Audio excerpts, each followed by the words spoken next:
नमस्कार जी, मैं हूं पुनीत। आप देख रहे हैं एस्ट्रो ओपीडी और इसी प्रोग्राम में आपका तहे दिल से स्वागत करते हैं जी। एक बार फिर से हाजिर हैं कुछ ऐसी बातों को लेकर जो बातें हमें शायद पता भी हों, लेकिन हमें लगता है कि कोई और हमें कहेगा या फिर कोई प्रमाण देगा तो शायद हमें ये ज़्यादा सच्ची लगेंगे, लेकिन ऐसा नहीं करना चाहिए। अपने मन की सुन लेनी चाहिए।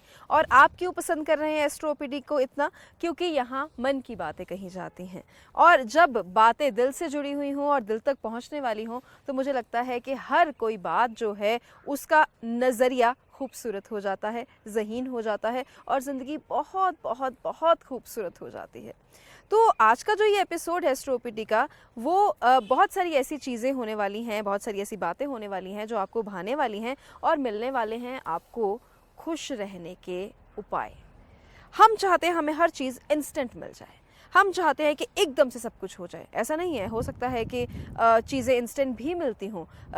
हमें लगता है कि अच्छा, कोई अगर सिंगर है, रातों रात ये सिंगर हिट हो गया, वो रातों रात की बात से पहले जो उसकी स्ट्रगल होती है वो हमें नज़र ही नहीं आती है। वो एक गाना गाया, एक गाने में हिट हो गया, लेकिन उसको एक गाना गाने में वो कितना वक्त लग गया, उस वक्त को तो हम नज़रअंदाज कर देते हैं। होते हैं ऐसे केसेस, होते हैं जब कोई इंसान रातों रात अमीर बन जाता है, रातों रात लॉटरी निकल आती है, कोई दबा हुआ ख़जाना जैसे पुराने ज़माने में कहते थे वो निकल आता है, लेकिन अमूमन ऐसा नहीं होता। और जो इंस्टेंट चीज़ें होती हैं, बड़े बुज़ुर्ग कहते हैं, वो बहुत ज़्यादा लास्ट नहीं करती। तो आज इंस्टेंट चीज़ों के ऊपर आप हमें वो दीजिए, फीस काम होने के बाद दीजिए, 21 घंटों में आपका काम करके देंगे। ऐसी बहुत सारी बातें आजकल आप देख सुन रहे होंगे, इनके बारे में भी बात करेंगे। हमारे साथ सुनील जी है, पहले स्वागत कर लेते हैं। बहुत बहुत स्वागत है सुनील जी। नमस्कार जी। तो सुनील जी, आप भी कोई, आपके पास इतने घंटे हैं, कोई मूल मंत्र है जो आप कहें कि आपका काम जो है वो आने वाले 48 घंटों में हो जाएगा, फीस काम होने के बाद, और इसके लिए आपको एक टांग पे खड़े रहना पड़ेगा ना जाने कितने दिन? जी जी जी। दरअसल पुनीत जी, ये आपने जो टॉपिक आज उठाया है, रादर ये एक मजाक का टॉपिक है। मजाक इसलिए है क्योंकि ऐसी कोई चीज़ होती ही नहीं है। साइंस जो है वो बहुत लॉजिकल है, इतनी लॉजिकल है कि हर चीज़ के पीछे कोई ना कोई उसका लॉजिक है, कोई ना कोई बुनियाद है, कोई ना कोई रूट है जो कहीं से निकली है और इतना बड़ा पेड़ बन जाती है, बहुत बड़ा शाखाएं बन जाती हैं।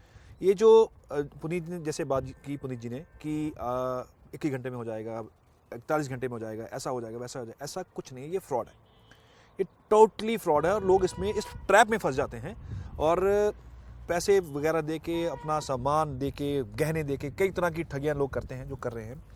बेसिकली एस्ट्रोलॉजी में ऐसी कोई टर्म है ही नहीं। कोई क्या कर रहा है वो उसकी समझ है, लेकिन ऐसी टर्म नहीं होती। मैं कई बार चैनल स्विच करता हूँ, चैनल घुमाता हूँ, जब मैं एक्सप्लोर कर रहा होता तो ये चीज़ें आम देखने को मिलती हैं।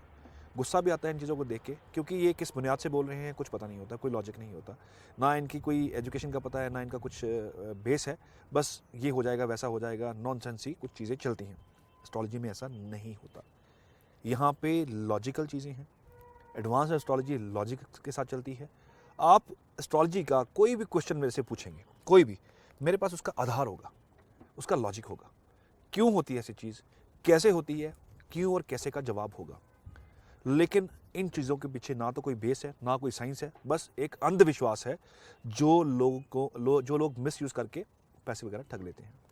हमारा मुद्दा आज इन लोगों के लिए, इनके लिए प्रमोशन नहीं है, मैं कोई प्रमोशन नहीं कर रहा, लेकिन ये अवेयर ज़रूर करना चाह रहा हूँ कि ऐसे लोगों से बच के रहिए, क्योंकि ये टोटल फ्रॉड है।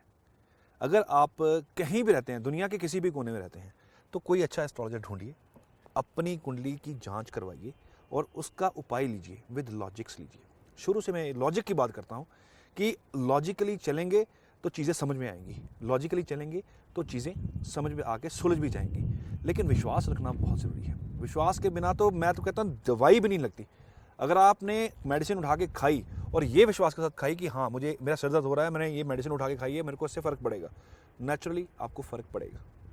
लेकिन ऐसा है कि चमत्कार हो जाएगा, ऐसा हो जाएगा, वैसा होगा, ऐसा कुछ नहीं होगा, ऐसा कुछ नहीं होगा। आप कई लोगों ने ये चीज़ें आजमा के भी देखी होंगी, ऐसा कुछ होता ही नहीं है। बात आई ऐसे लोग जो उल्टे सीधे काम करते हैं, ये आपको ट्रैप में फंसाते हैं।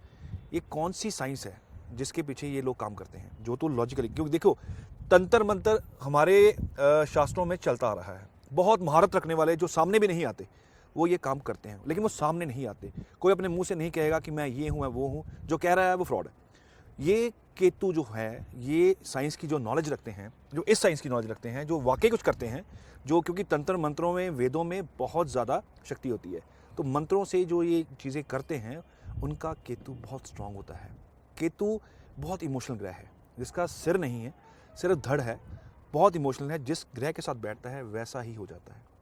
केतु चंद्र के साथ बैठता है तो इंसान को बहुत ज़्यादा इमोशनल बना देता है। हर बात पे रोना आना, हर बात पे आंसू बाहर, आंसू मानो कि आंखों पे ही पड़े होते हैं। कोई बात की, किसी का दुख देखा, रोना शुरू। ऐसी जो साइंस है, जो तंत्र मंत्र वाली साइंस है, ये केतु इन लोगों का बहुत स्ट्रांग होता है, जो अच्छी साइंस की नॉलेज रख के इसको यूज़ कर रहे हैं। लेकिन अच्छी साइंस, ये लोग छिपे होते हैं, ये दिखते नहीं हैं, ये बहुत ही छुपे हुए होते हैं, क्योंकि केतु एक छुपा हुआ ग्रह है। इतना छुपा हुआ है जिसको पहचानना बड़ा मुश्किल है। केतु अगर किसी की कुंडली के अंदर आपने किसी को जज करना हो, उसका केतु लगन में बैठा हो, आप उस इंसान को जज नहीं कर पाएंगे। वो दिखने में कुछ और होगा, अंदर से कुछ और होगा, क्योंकि अंदर से बहुत बिल्कुल डिफरेंट नेचर का होगा। ये जो एस्ट्रोलॉजी सीख रहे हैं, दुनिया के कोने कोने से जो मेरे साथ जुड़े हुए हैं, जो एस्ट्रोलॉजी सीख रहे हैं, उनके लिए एक योग बता रहा हूँ।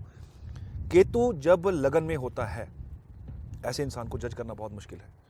ऐसे इंसान को जजमेंट करना कि ये कितना, वो ऊपर से आपको बहुत हार्ड दिखेगा, अंदर से बड़ा टूटा हुआ और इमोशनल इंसान होता है। और ऐसे लोग दूसरों के दुख से दुखी हो जाते हैं, सुखी नहीं होते, दूसरों के दुख से दुखी हो जाते हैं। तो ये जो साइंस और ये जो इमोशंस हैं, ये केतु के साथ डायरेक्ट जुड़े हुए हैं। राहु कैसे कोई लेना देना नहीं है। राहु केतु दोनों बिल्कुल डिफरेंट ग्रह हैं, बिल्कुल डिफरेंट, दोनों की नेचर डिफरेंट है। राहु शातिर बनाता है इंसान को, पॉलिटिशियन बना देता है। दिमाग को कैसे यूज़ करना है, किस मौके को कैसे संभालना है, राहु कर देगा। लेकिन केतु ये नहीं कर पाता, क्योंकि बिना सिर के ये ग्रह है और इमोशनल है, सोच नहीं होती। जैसा जिस ग्रह के साथ बैठा वैसा ही हो गया। तो ये कुछ क्वालिटी हैं जो ये नेगेटिव साइंस यूज़ कर रहे हैं लोग। ये क्योंकि आधार की बात हो रही है, आधार पे चलना जरूरी है। ये मैंने आपको लॉजिक बताया। और अगर आप किसी के पास जाते हैं जी, और वो कहते हैं कि बस हमारा बेटा है, इसकी शादी इंस्टेंटली हो जाए, हमारा बेटा है, इसकी इतने दिन में नौकरी लग जाए, या हमारी बच्ची है, वो चाहती है विदेश जाना, इंस्टेंटली उसका वीज़ा लग जाए, या इंस्टेंटली हमें कोई इतना पैसा मिल जाए, तो वो इंस्टेंटली कुछ नहीं होता है। जी नहीं, इंस्टेंटली कुछ नहीं होता। वेदों ने जो उपाय दिए, जैसे उपाय की बात करूं, मैं किसी लाल किताब के उपाय की बात कर लूं, क्योंकि मैं लाल किताब ज़्यादा नहीं करता, थोड़े से उपाय उससे वहाँ उठाता हूं जहां ज़रूरत है, जहां पता है समाज का यहाँ पे फ़ायदा होने वाला है, यहाँ फ़ायदा होने वाली चीज़ है, उसका उपाय उठा लेता हूँ मैं लाल किताब का। कि जो लाल किताब के अंदर उपाय होते हैं, जो मैं एग्जाम्पल दे रहा हूँ आपको, अगर उसको आपने 40 दिन में, क्योंकि एक टाइम लिमिट हर ग्रह को, हर उपाय को दी होती है कि इसका रेमेडियल मेयर जो होगा, इसका रिजल्ट जब आएगा ये 40 डेज़ में आएगा, या इसका रिजल्ट 43 डेज़ में आएगा। तो वो एक लिमिट दी जाती है कि इसका रिजल्ट आपको 43 डेज़ में देखने को मिल जाएगा। मैं एग्जाम्पल लाल किताब की दे रहा हूँ, वैदिक की भी दे देता हूँ। वैदिक में 90 डेज़ का पीरियड होता है। 90 डेज़ का, ये मेरा निजी एक्सपीरियंस है कि 90 डेज़ में रिजल्ट आने शुरू हो जाते हैं। जब आपको कोई चीज़ बोली जाती है कि ये आप उपाय कर दीजिए, साल में आपको एक टाइम के उपाय ले लेने चाहिए, वो उपाय आपके विद इन 90 डेज़ में काम करना शुरू कर देते हैं। हाँ, ऐसा होता है, कुछ इंस्टेंट उपाय भी होते हैं, जैसे किसी बच्चे को नज़र लगी होती है, किसी इंसान को नज़र लग जाती है, बहुत ज़्यादा नेगेटिव हो जाता है, उसके लिए इंस्टेंट उपाय होते हैं। नौकरी जाने का खतरा है, आपको लग रहा है कि आने वाले टाइम पे मेरी नौकरी जाने वाली है, कुछ दिनों में जाने वाली है, उसके लिए इंस्टेंट उपाय होते हैं। चलिए छोड़िए, मैं आपको एक उपाय बताता हूँ। अब बात चली रही है, जब सब कुछ बताने की बात आ गई है, आपको अपने सारे राज आपको बताने की बात आ गई है, या आपको एस्ट्रोलॉजी के राज बताने की बात आ गई है, तो एक उपाय बताता हूँ। जब आपको लगे कि कोई मेरे ऊपर संकट आने वाला है या मेरी नौकरी जाने वाली है, एक छोटा सा उपाय कीजिए, रिजल्ट आपके सामने होगा। फिटकड़ी होती है, क्वांटिटी जितनी मर्जी ले लीजिए, फिटकड़ी अपने सिर से वार के किसी भी बाहर कच्ची जगह पे, जहाँ पे कोई आता जाता ना हो, वेस्ट जगह हो, वहाँ पे आप फेंक दीजिए। टाइम शाम का, दिन कोई भी, आपको सिर्फ इतना लग रहा है कि नौकरी जाने वाली है, ये उपाय करके आप देखिएगा, आपका जो नौकरी पे आपको इनसिक्योरिटी फील हो रही थी वो ठीक हो जाएगी। नंबर 2, ये उपाय कब करना है? किसी भी दिन करना है, शाम को करना है, लेकिन जो फिटकड़ी होगी वो कितनी लेनी है, क्वांटिटी भी आप अपनी मर्जी से लीजिएगा। मैंने सारा कुछ आपको बता दिया है। आप कृपया करके कॉल करके ये मत पूछिएगा कि कब करना है, कैसे करना है, क्योंकि मैंने आपको डिटेल में बता दिया है। नंबर 2, जब आपको लगे कि मेरे ऊपर कोई बहुत बड़ा संकट आने वाला है, ये सभी के लिए उपाय है, हर इंसान के लिए है जिसकी ज़िंदगी बहुत ज़्यादा अड़चनों में है, लग रहा है कि आने वाले टाइम पे बहुत बड़ा भयंकर कोई तूफान आने वाला है, इंट्यूशन हो रही है आपको, क्योंकि राहु इंट्यूशन देता है। राहु आने वाली चीज़ों का आभास करवा देता है, केतु भी इंट्यूशन दे देता है। आप सपने में इंट्यूशन हो जाएगी कि मुझे कुछ होने वाला है या मेरे घर में कोई अनर्थ होने वाला है। एक उपाय कीजिएगा, प्रॉब्लम कैसे निकल जाएगी आप सोच भी नहीं सकेंगे। जितनी आपकी एज है ये उसके लिए है जिसके लाइफ में ट्रबल चल रही है और आने वाले टाइम पे दिक्कत महसूस होने वाली है, हो रही है, उसके लिए उपाय है जितनी उसकी एज है। सपोज कीजिए अगर किसी की 36 ईयर एज है, 36 बर्ड्स ले लीजिए, कुछ भी ले लीजिए, आप तोता ले लीजिए, आप कोई भी बर्ड, कबूतर ले लीजिए, कुछ भी, पिंजरे समेत उसको आज़ाद कर दीजिए। पिंजरा लेके उसको आज़ाद कीजिए और पिंजरा डैमेज कर दीजिए ताकि दोबारा उस पिंजरे में कोई कैद ना हो सके। यकीन मानेगा प्रॉब्लम कहाँ आई कहाँ निकल गई, चाहे आपकी 10 करोड़ की प्रॉब्लम है और चाहे 10 रुपये की प्रॉब्लम है, कहाँ निकल जाएगी आपको पता भी नहीं चलेगा। ये एक इतना पावरफुल रेमेडी है जिससे आपको आने वाली प्रॉब्लम का हल 100% मिल जाता है। तो ये जो लोग बैठे हुए हैं दुकानें खोल के और जो घंटों के ऊपर अपनी बता रहे हैं और दावा कर रहे हैं, जी। और कभी कभी हैरान होती हूँ, हम लोग भी टीवी लाइन से हैं, जी। एडवर्टीजमेंट चलाने वाले एडवर्टीजमेंट चलाते हैं, जी। जिसने चलानी है उसने चलानी है, जी। लेकिन इनको कोई कुछ कहने वाला नहीं है। जी। ये सरासर लोगों की भावनाओं के साथ खेल रहे हैं। जी। और बहुत बार ऐसे भी हुआ है, बहुत बार कुछ लोग पकड़े भी गए हैं, कुछ पे कानून ने शिकंजा भी कसा है, कुछ ऑपरेशंस भी हुए थे पीछे जिन पे इनको पकड़ा गया, लेकिन ये कम नहीं हो रहे हैं। आए दिन रात मैं ये कहूँगी कि बढ़ते जा रहे हैं। और धीरे धीरे होता क्या जा रहा है, ये अपने आप को ज्योतिष का नाम देना शुरू जी हो गए नहीं, हैं। ज्योतिष बिल्कुल डिफरेंट है, ज्योतिष बिल्कुल अलग है। इसका इस लाइन से कोई लेना देना नहीं है, कम से कम ठगी से तो बिल्कुल नहीं है, दुकानों से तो बिल्कुल नहीं है। ज्योतिष प्योर साइंस है, बहुत धार्मिक साइंस है, रिलीजियस साइंस है, और जो अध्यात्म के साथ जुड़ा हुआ है इंसान, उसके लिए एस्ट्रोलॉजी काम करती है। लोग इसके लिए कुछ सरकार इन पे शिकंजा नहीं कस रही है, कैसा कर रही है, हमारा ये आज मुद्दा नहीं है। हमारा मुद्दा है कि अवेयर कैसे करें, इन चीज़ों से दूर कैसे रहें, क्योंकि इनकी दुकानें बंद नहीं हो सकती, इनके उल्टे सीधे काम बंद नहीं हो सकते, ना हम कर सकते हैं, ना हमारे पास टाइम। हम बात करते हैं कि आप वहाँ जाइए जहाँ इंसान पढ़ा लिखा हो, एजुकेटेड हो, लॉजिक्स जानता हो, लॉजिक समझाना जानता हो, और आपके हर क्वेश्चन का जवाब उसके पास हो। क्योंकि जिस इंसान के पास, जिस डॉक्टर के पास, जिस वकील के पास हर क्लॉज का आंसर है, वो वाकई कुछ कर रहे हैं। वरना झोला छाप डॉक्टर तो आपने हर जगह देखे होंगे, हर फील्ड में कहीं ना कहीं 2 नंबर का इंसान काम कर रहा है। वो एस्ट्रोलॉजी में भी है, डॉक्टरी लाइन में भी है, एडवोकेसी में भी है, सीएस भी हैं, वो भी कुछ हैं ऐसे लोग जो यू प्रैक्टिस कर रहे हैं, लेकिन बेस कुछ नहीं है, आधार कुछ नहीं है। तो मैं बात करूंगा कि अगर आपको लगता है कि ये इंसान लॉजिकली कुछ जानता है, दिमाग रखता है, समझ रखता है, या इसको समझ है, उसके पास जाना कोई हर्ज नहीं है, क्योंकि वो काउंसलिंग करेगा, साथ में आपकी कुंडली देखेगा, उपाय देगा, और उपाय देने के बाद आपकी हेल्प भी करेगा। ऐसे इंसान ज़िंदगी में आपको हमेशा कामयाबी की तरफ दिखेंगे, और ये छुपे हुए कभी नहीं मिलेंगे, ये सामने मिलेंगे। छुपे हुए 2 लोग होते हैं, यहाँ तो चोर छिपता है, यहाँ बहुत महारत रखने वाला छिपता है कि कहीं मेरे से आके कोई मेरे हेल्प ना मांग ले, कि मैं उसकी हेल्प नहीं करना चाहता, मैं नेचर के खिलाफ नहीं जाना चाहता। ऐसे लोग छुपते हैं, वरना किसी को छुपने की ज़रूरत नहीं है, यहाँ ऐसी गलत मत ऐड चलाने की ज़रूरत नहीं है। मैं तो इस एड्स को बिल्कुल भी तवज्जो नहीं देता, क्योंकि ये टोटली फ्रॉड है। तो अब आपको खुद को ही अपने मन की बात सुननी है कि क्या कहता है आपका मन, कहाँ जाना है और कहाँ नहीं जाना। टिप क्वेश्चन जो आज का है वो क्या है? टिप क्वेश्चन अभी, और आंसर जो है वो प्रोग्राम के एंड में। टिप क्वेश्चन आज का है कि जिन घरों में पैसा है लेकिन वो जुड़ता नहीं है, यानी कि बरकत नहीं है, हाथ में छेद है, यहाँ से पैसा आता है और यहाँ से निकल जाता है, तो ऐसे लोग पैसा जोड़ने के लिए क्या करें? इसका आंसर जो है वो आपको प्रोग्राम के एंड में मिलेगा। और बाकी गुड लक रिपोर्ट्स जो हैं वो लगातार बन रही हैं और आप तक पहुंच रही हैं। बाकी जल्दी से दिल्ली और मुंबई आने वाले हैं, और आप भी अपनी बुकिंग्स जो है करवा सकते हैं। फ़िलहाल ब्रेक लेते हैं, ब्रेक के बाद वापस आए। Good luck report, the astrological diagnose of your birth chart. आपकी जन्म तारीख के आधार पर गहन शोध करने के बाद बड़ी बारीकी से तैयार की जाती है।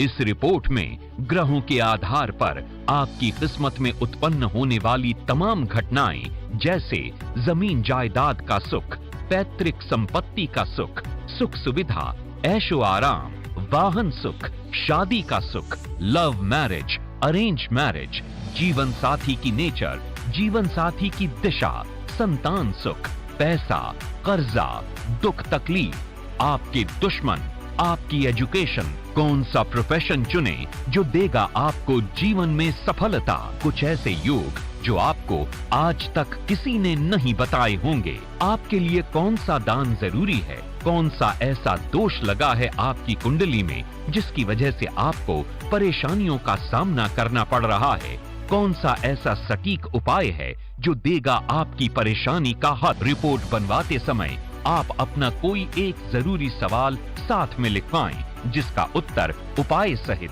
आपको रिपोर्ट के साथ दिया जाएगा, या कोई भी एक प्रश्न जो इस वक्त आपको परेशान कर रहा है। गुड लक रिपोर्ट बनवाने के लिए हमारा नंबर है 09779 142 142। सहयोग मूल्य केवल 2500 रुपए। ये राशि आपको रिपोर्ट मिलने पे देनी होगी। ब्रेक के बाद आपका स्वागत करते हैं। आप देख रहे हैं एस्ट्रो ओपीडी और आज का जो हमारा टॉपिक है वो यही कहता है कि जो लोग इंस्टेंट सब डिमांड करते हैं वो कौन से लोग होते हैं और इंस्टेंटली क्या कुछ मिल पाता है, और अगर नहीं मिलता तो कितनी देर में मिलता है। ज्योतिष इसके बारे में क्या कहती है ये हम आपको बताने की कोशिश कर रहे हैं। सुनील जी आपको बताने की कोशिश कर रहे हैं। सुनील जी, बहुत बार ऐसा होता है कि वो पंजाबी में एक कहावत है, काली अग्गे टोए। जी बिल्कुल ठीक है। तो वो है कि जल्दी जल्दी में सारे काम जो हैं वो ख़राब होते हैं जी। लेकिन आजकल की जो जनरेशन है उसको कॉफ़ी से लेकर और इश्क मोहब्बत से लेकर फिर उसके बाद सक्सेस से लेकर नौकरी से लेकर उसको सब कुछ जो है वो इंस्टेंट ही चाहिए। तो ऐसे में जो पेशेंस लेस लोग होते हैं वो पेशेंट नहीं होते, वो पेशेंट दूसरे पेशेंट जो है वो बन जाते हैं। तो ऐसे में ऐसे लोगों की कुंडली कैसी होती है जिनमें बिल्कुल सब्र नहीं है और वो फिर अपने काम बिगाड़ देते हैं, फिर वो और ज़्यादा इंतज़ार उनको करना पड़ता है, जितना उन्होंने करना था उससे ज़्यादा इंतज़ार उनको करना पड़ गया, लेकिन उस वक्त जब उनको बोला गया कि इतना इंतज़ार करो, इतने उपाय करो, तो वो उन्होंने नहीं किए। पेशेंस और सक्सेस की आपको मैं एक छोटी सी कहानी सुनाता हूँ। पेशेंस और सक्सेस कैसे जुड़ी हुई है। हम कहते हैं कि पेशेंस रखिए, लेकिन बच्चों के आज की डेट में बच्चों के अंदर पेशेंस नहीं है। हर चीज़ बहुत शॉर्ट टर्म में चाहिए, बस चाहिए मतलब चाहिए, अभी मुंह से निकाली और चाहिए। और ये जो पेशेंस है, पेशेंस है, ये बहुत भयंकर रूप ले लेती है। मैं छोटी सी आपको स्टोरी सुनाता हूँ। एक कंपनी के कोई सीईओ थे और सीईओ ने अपने कोई आगे एचआर रखे हुए थे जो रिक्रूटमेंट का काम करते थे। और रिक्रूटमेंट में वो क्या उनका सीईओ की क्या खासियत थी कि जब कोई एम्प्लॉय रखते थे तो वो उसका इंटरव्यू खुद लेते थे। उन्होंने एचआर रखा, उसका इंटरव्यू भी उन्होंने खुद लिया। यहाँ पे मैं बात करूँगा, मैं क्यों ये स्टोरी सुनाने लगा आपको। मैं आपको एक तो इस पे इम्पेशेंस और एक आपको इसमें कि आपको लापरवाही नहीं करनी चाहिए किसी भी चीज़ में। लापरवाही भी बहुत भयंकर रूप ले लेती है, कई बार रिजल्ट्स बहुत ख़राब हैं।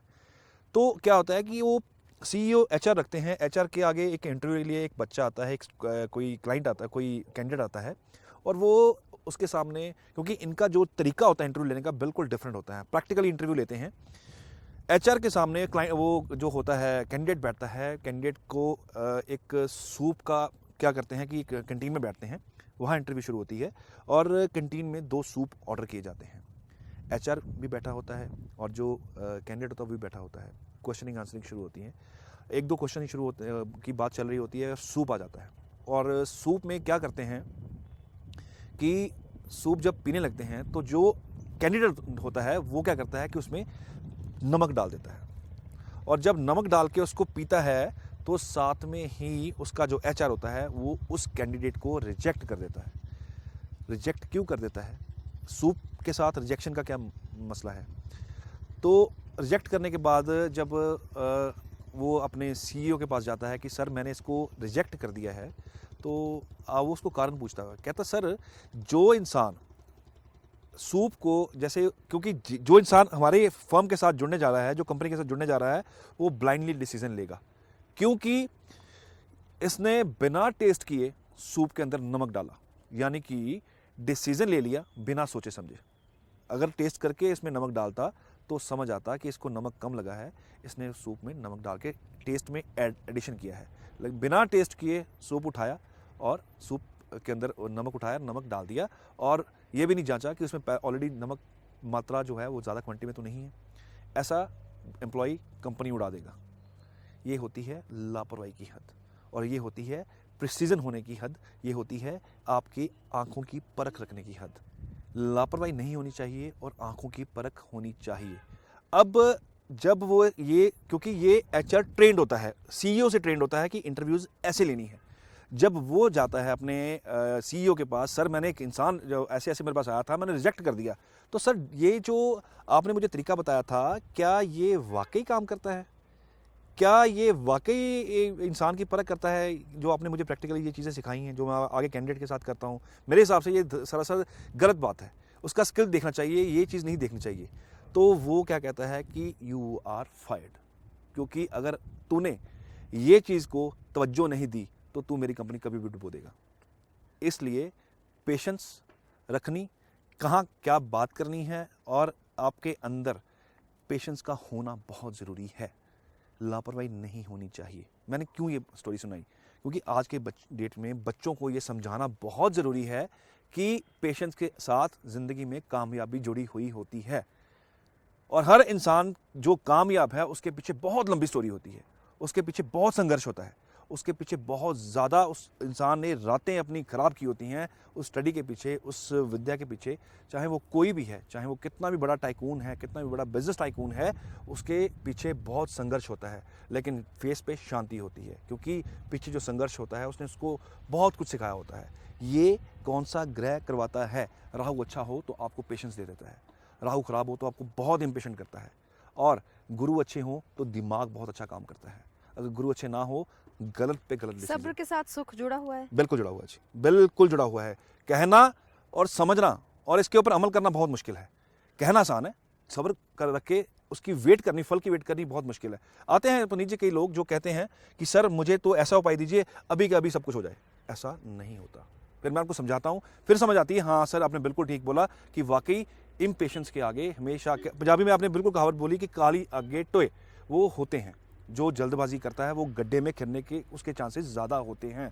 लकीली कोई बच जाए तो बच जाए, कोई एक रात में फेमस हो जाए तो हो जाए, अदरवाइज लोग जल्दबाजी में अपनी जो है अपने आगे प्रॉब्लम खड़ी कर लेते हैं, जो कि नहीं करनी चाहिए।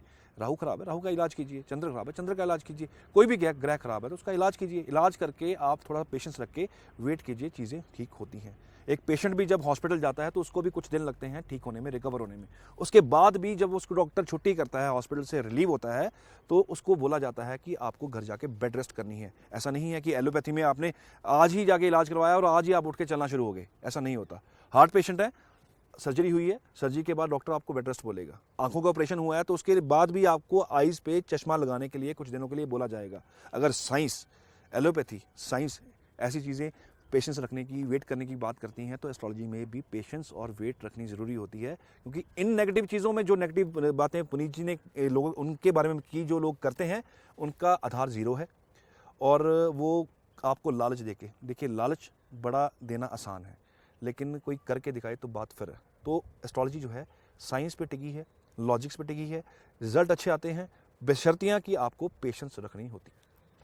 तो पेशेंस का मुझे लगता है कि हल जो है वो ज़्यादा खुद से ही निकालना पड़ता है, खुद पे ही करना पड़ता है। जो अच्छा, एक चीज़ और निकल के सामने आती है, लोग ये भी कहते हैं, जो बड़े बुजुर्ग हैं कहते हैं कि जो चीज़ इंस्टेंटली बन गई वो ज़्यादा उसकी मियाद नहीं होती, और जो चीज़ वक्त के साथ बनती है वो लाइफ टाइम चलती है। ये भी सच पुनीत है। जी, आपने भी सुनी है कहानी, मैंने भी सुनी है, दुनिया ने सुनी है।